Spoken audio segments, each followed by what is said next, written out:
kutsara. Akin na isang kutsara. Morning guys. So ito yung breakfast natin for day 3. Sige.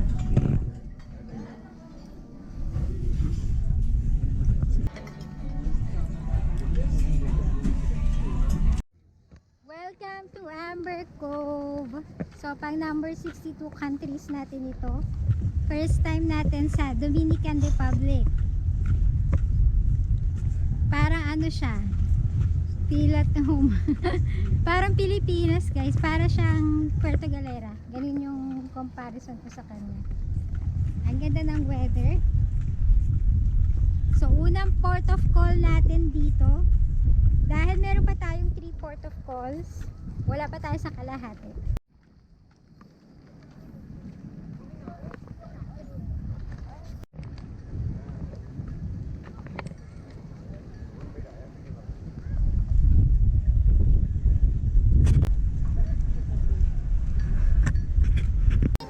Nag-avail na excursion today kasi $55 each papuntang Puerto Plata.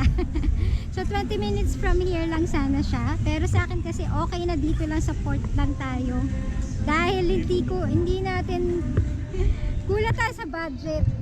Total kasi day trip lang tayo, tsaka ayoko kasi makaramdam ng mga yung nagmamadaling bumalik sa cruise, baka maiwanan tayo. So mas safe kung dito lang tayo sa port of call dito sa area.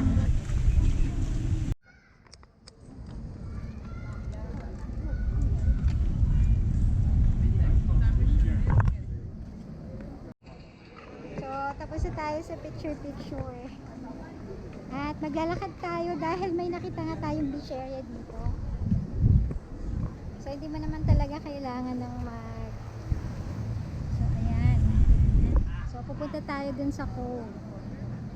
So bago yan, pahinga muna tayo dahil sobrang init talaga.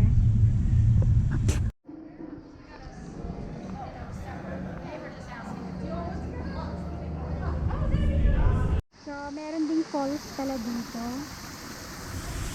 So meron ditong mini forest.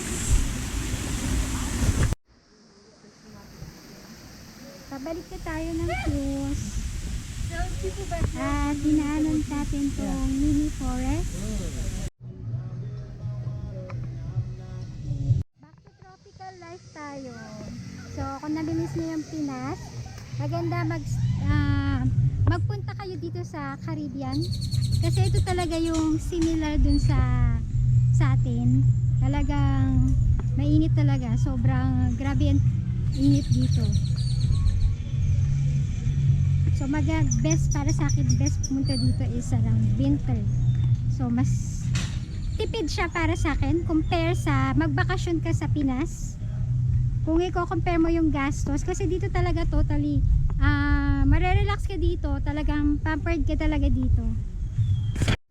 So ayan, nakita natin yung beach. Masarap pag-swimming kaso hindi pa tayo ready. Hindi tayo nagdala ng siguro sa mga last port na lang tayo mag-swim. Kasi yung kulay nung dagat niya hindi kasing clear kung i-compare mo sa Bahamas.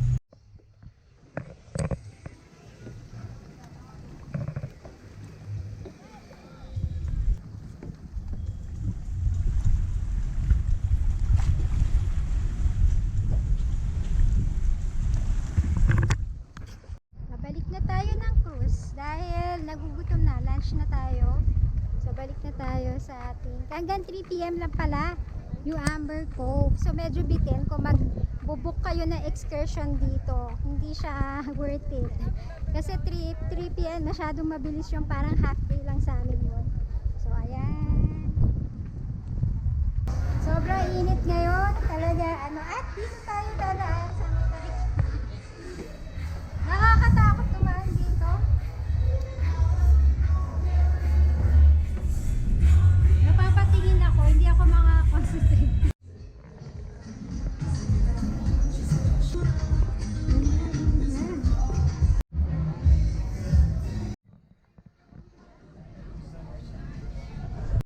So, this is Princess Shrimp Cocktail. At, ano naman ito, Miguel? Ako mo. appetizer. So, try natin itong princess shrimp cocktail. Chicken parmigiano. Cheese sir? Like some cheese meal? Where? Chicken parmigiano. Pag di ako mabubusog. Yung puti kasi niya, wala kasing rice eh. Nasanay tayo sa ambi rice.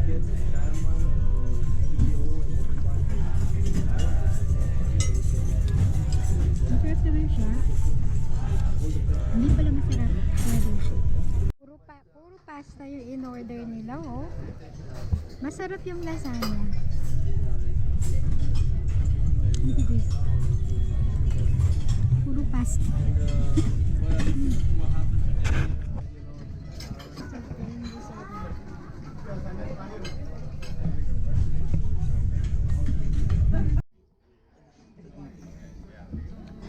That's a virgin. Tayong breakfast menu. Virgin pa na. Hindi tayo nakasakay.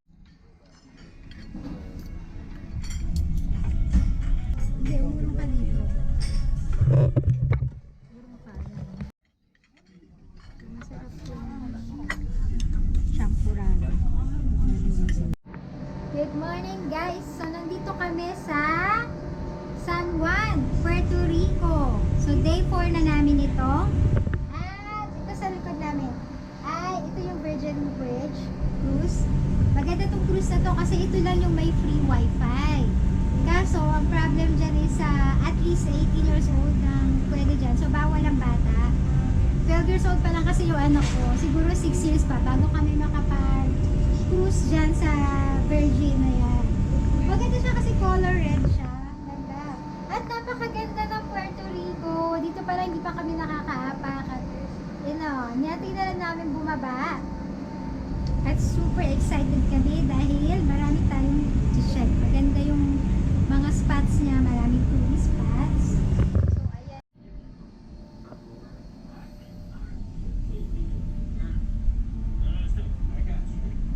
That don't want him to lose the side, but even when they have a side, he can still function. Welcome to Puerto Rico, San Juan. So ito yung pang number 63 natin na country. At ito yung pinaka-exciting, pinaka-favorite ko sa Caribbean. So yan. Para siyang Europe guys.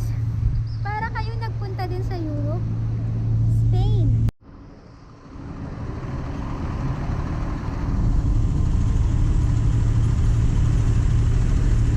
Yan, Venidos, Puerto Rico. Ang ganda ng Puerto Rico. So, ito yung favorite part ko talaga. Yung may pagka-Europe vibe. So, yung mga colorful na buildings na to, ito talaga yung mga gustong-gusto ko. Pang Instagram. So, akit tayo doon. Ito pala Puerto Rico ay sinakop din ng Spain. Kaya mayaman din siya. Diba talaga pag sinakop talaga, no? Parang mas progressive, kumbaga.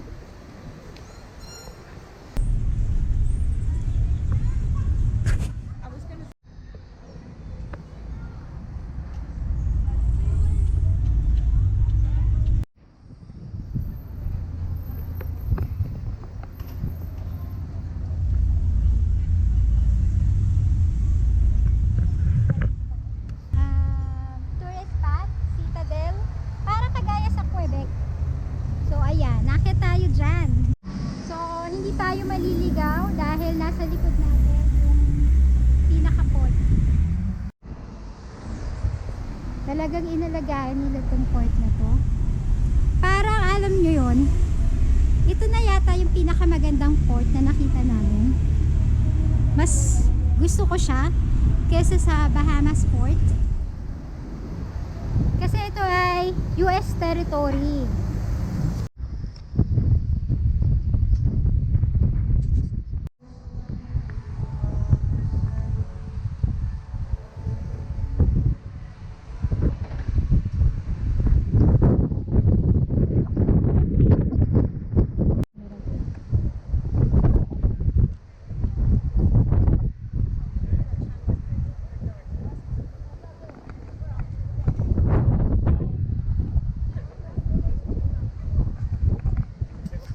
So hindi kayo mauubusan ng magagandang spots, views dito sa Puerto Rico.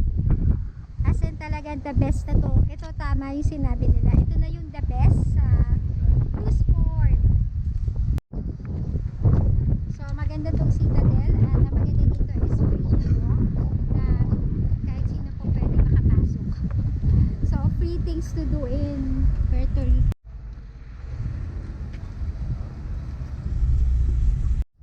So the best yung cruise kung pupunta sa mga nagpa-plan pumunta ng Puerto Rico.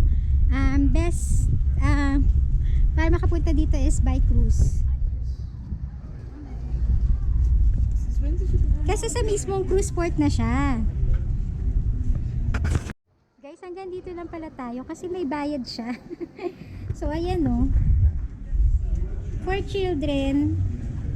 So yung anak ko lang yung makakapasok dito.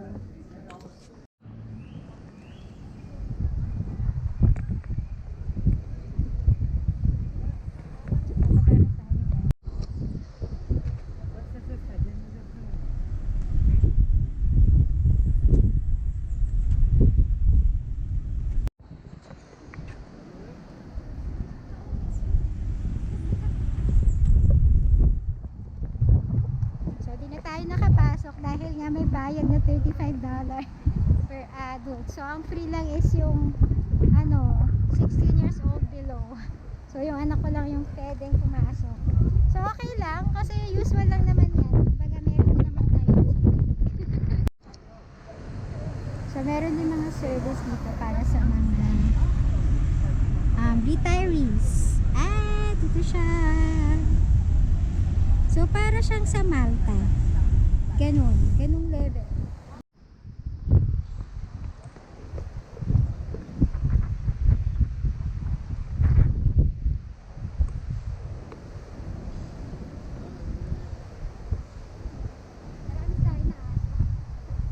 So, buong port pala nito ng San Juan is siya? Instagrammable. So talaga, alam niyo yan, manifest tayo ngayon. So sana lahat kayo makapunta rin dito. Maganda talaga siyang experience. Kasi medyo late na namin na-discover yung pagku-cruise. So ito yung pinaka-hack para mas maramihan tayo. Mas marami yung mapupuntahan natin. So, ayan. At ang sarap ng tulog natin kahit maalon, masarap pa rin yung tulog natin.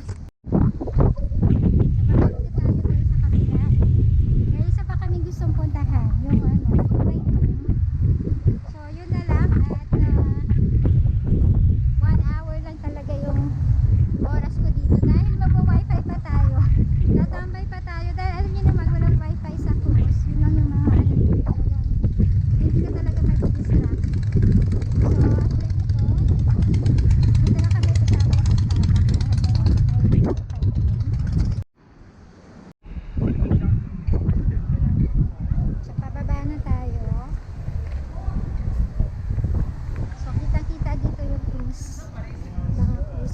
So after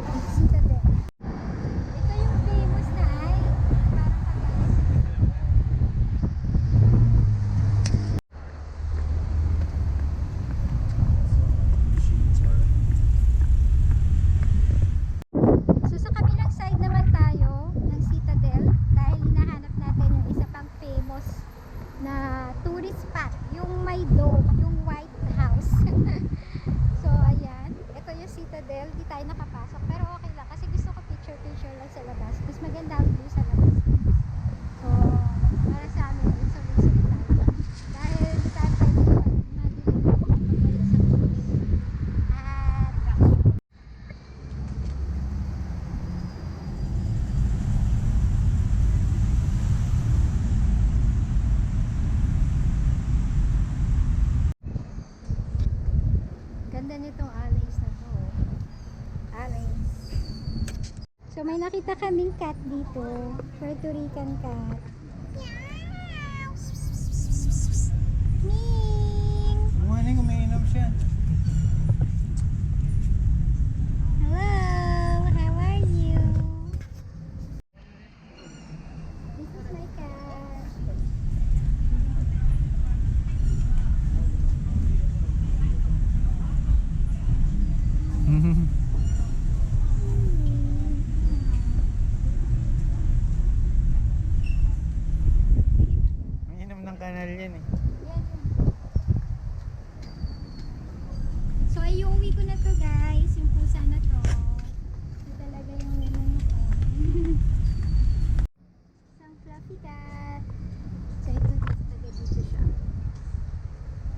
So, ang dami mga colorful streets dito. Parang sa Malta din. Maganda yung mga shops and stores. So, kompleto dito. So, sa mga mahilig mag-Europe at mag-cruise, dito na ang pinaka-perfect na port para sa inyo. Kasi nga, Europe talaga. Eastern Caribbean pala isa Europe. Mga Spanish, yung mga sinakop ng Spain. So, magaganda. Ayan. So, naalala namin yung Rome. Street ng Rome. Cobblestone. Colorful street. So, sa ngayon, naghahanap kami ng wifi at ang dami kaming na-discover dito sa lugar na to. Perfect siya. It's a perfect destination. Most recommended na cruise port. So, sa mga first time na magpo-cruise, ito yung unang piliin nyo. Yung Eastern. So, ito yung famous na Stairway to Heaven. So, day 5 na tayo dito sa Caribbean. At meron tayong cruise neighbor. Very slowly, and they've been going over a lot of evidence. His defense attorney is trying to keep that evidence out of court when this is.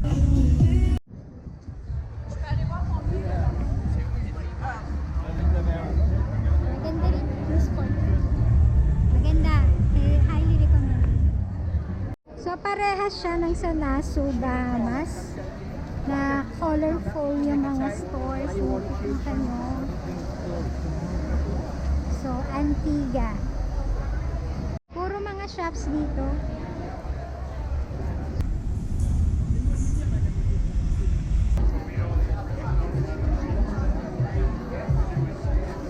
So, hanggang dito lang talaga tayo sa cruise.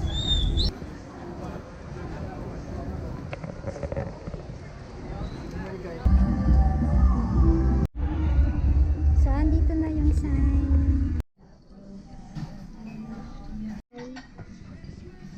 May egg pie tayo na.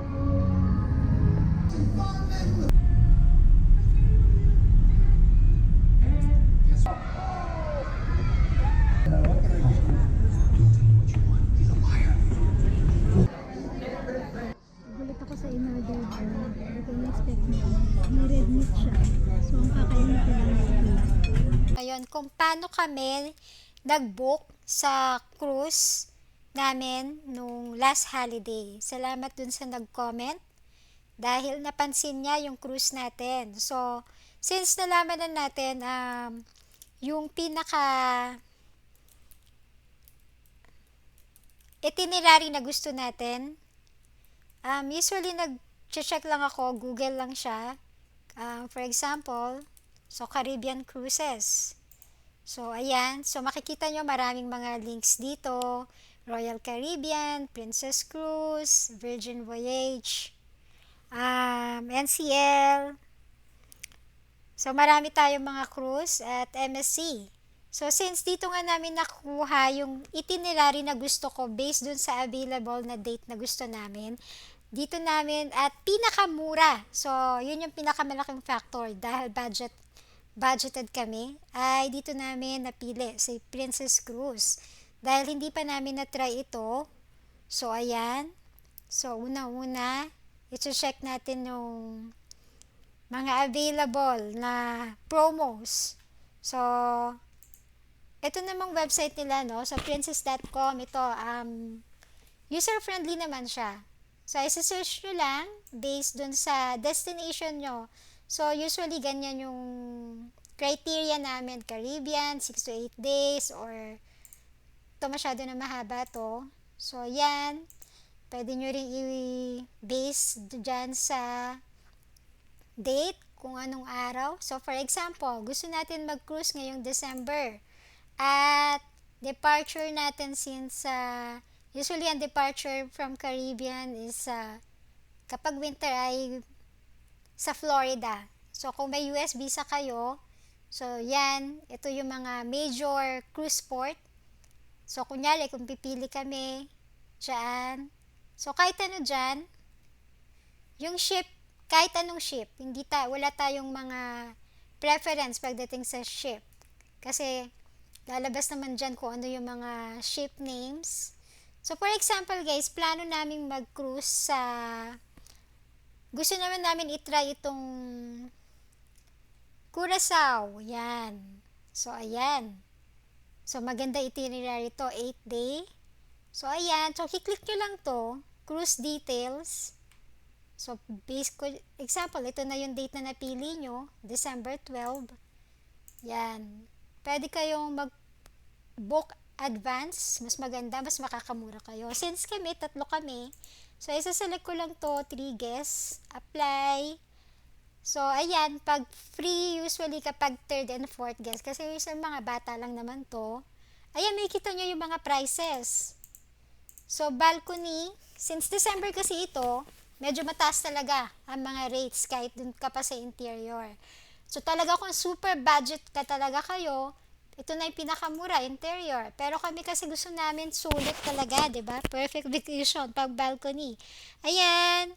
So, continue lang natin, click lang natin tong continue button at number of guests. So, 3 guests. Dahil family of 3 nga kami. At makikita nyo, so itong rates na to ay USD. I know, meron dito prices listed in CAD. So, Canadian dollars. So, piliin lang natin to. Click lang. Kung saan yung gusto natin, kiklik lang natin doon. So, ayan yung mga rates. So, hanap tayo ng pinakamura. Pinakamura is itong standard balcony. So, ganyan yung itsura niya. Kapag meron kayong 3rd and 4th guest, nasa taas yung bed. So, i-select natin to guys. After nyan, so, pupunta kayo dito. Mamimili kayo kung saan yung mga stateroom na available. So, ito, makikita nyo naman dito. Yung mga available is itong white. Napaka-friendly nitong, lahat ng mga cruises natin ay napaka-friendly na kahit senior or retiree ay kaya niyang mag-book. So, ayan. So, ito gusto natin. So, randomly, ano lang tayo kung ano lang makiklik natin dyan. So, makikita rin natin 3 left available na lang. So, continue lang natin yan. So, yan. Siyempre, pipiliin natin to pinakamura, yung standard, no? At after nyan, yan, ganda ng balcony. So, makikita na natin yung total price niya, which is 3,000. So, usually ganyan din yung binook namin last time sa Princess Cruise. At, wag na wag kayo magsaselect ng mga hindi naman kagaya nito. No need yan.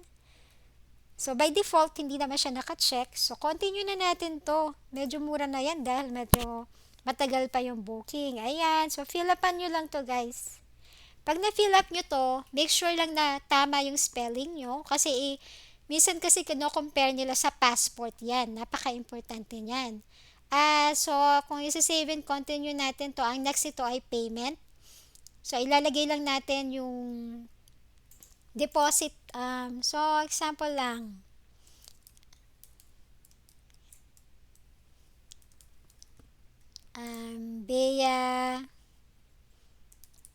Bea Cruise. So, example lang natin to guys.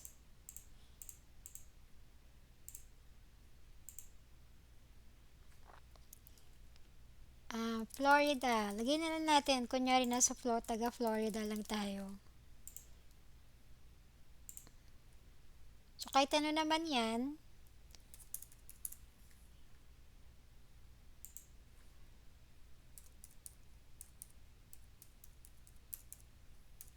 So, papakita lang natin. Cruise at make sure na tama yung spelling. So, wag nyo na i-check yan. So, wala tayong valid post dito. So, example na lang ito. Yung postal natin. Wala akong maisip na valid. So, ayan. Save and continue na natin. Must be 21. So, dapat matandang-matanda ka dito. Dahil mahigpit sila sa checking. Yan. So, meron siyang mga name, gender. So, okay lang naman to. Medyo technical nga lang siya, no? So, hindi kayo pwedeng mali dito sa ano na to. So, okay lang naman siguro yan. 7, continue lang natin. Kasi, ito. Leia. Sabihin natin si Lily. Okay. Kahit ano lang din. Papakita ko lang sa inyo kung paano mag-book. So, kung sanay-sanay naman kayo mag-fill up online, so, napakadali lang nito. So, hanggang sa, since 3 nga, since 3 kasi yung nilagay natin, so, sa third guess, so, lagay natin,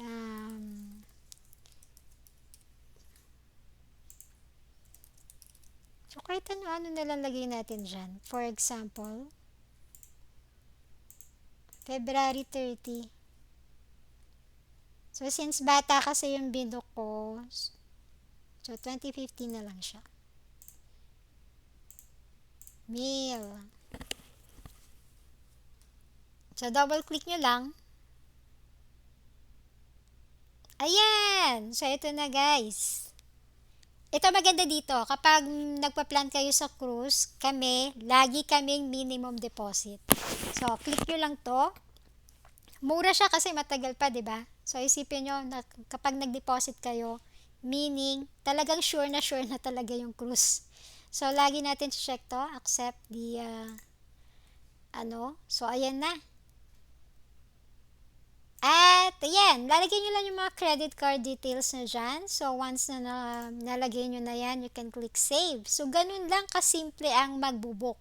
So, napakadali lang. Base ito din sa binook namin. Yun nga, lagi kayong Google lang siya, ChatGPT, napakadali lang ng maghanap at magbayad online. So, yun lang guys. Thank you for watching.